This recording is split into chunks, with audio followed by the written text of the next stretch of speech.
Hey everybody, I want to make a comment about this stupid, asinine, ridiculous statement Trump made about the calm before the storm. Like he is warning everybody that there's going to be some sort of military action with North Korea. So the fucker who's in Washington, D.C. completely safe wants to put everybody in, 20 million people in Tokyo and Seoul, South Korea. He wants to put them, in a state of anxiety for this statement that he's making because of his inability to let his Secretary of State, which is Rex Tillerson, go over there and negotiate some sort of compromise or some sort of deal, of which Tillerson sounded like he was doing until Trump said, "Hey, buddy, come on home. It doesn't sound, you're not making any progress, or don't try to deal with Little Rocket Man. Come on home." Of which then it came out later that Tillerson called him a moron. It was way before this, but still, I think Trump, in retaliation to all this, now is starting to play these, starting to shit talk and talk about the calm before the storm. Anybody that allows this guy to use this means of rhetoric is crazy. This is asinine. This is stupidity to put this many people's lives in jeopardy because he can't contain himself or control himself or let his ego not to get the better of him like he always does. I mean, what a horrible thing to say.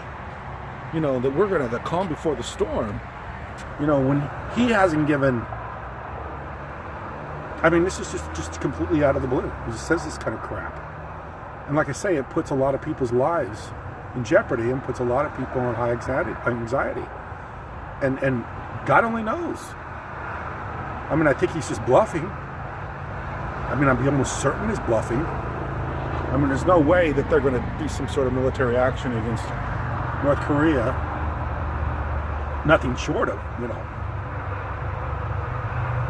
completely destroying a country, because I'm sure that North Korea is going to retaliate quickly, and of course it's not far to Seoul, South Korea. So all these people's lives, 9 million people's lives, can be in jeopardy because this guy can't keep his fucking mouth shut.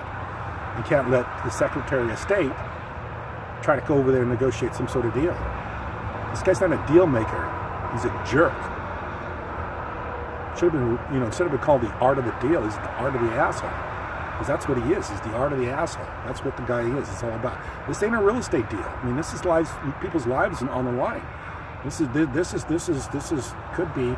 I remember a long time ago talking about, way before all this stuff happened with North Korea, somebody was talking about a scenario, possible doomsday scenario, about how the world would come to an end, or how the world would end up in World War III, and it revolved around North and South Korea. And I mean, this is 20 years ago. This guy was talking about this. It might even be in Hal Lindsey's Late Great Planet Earth. I'm not sure.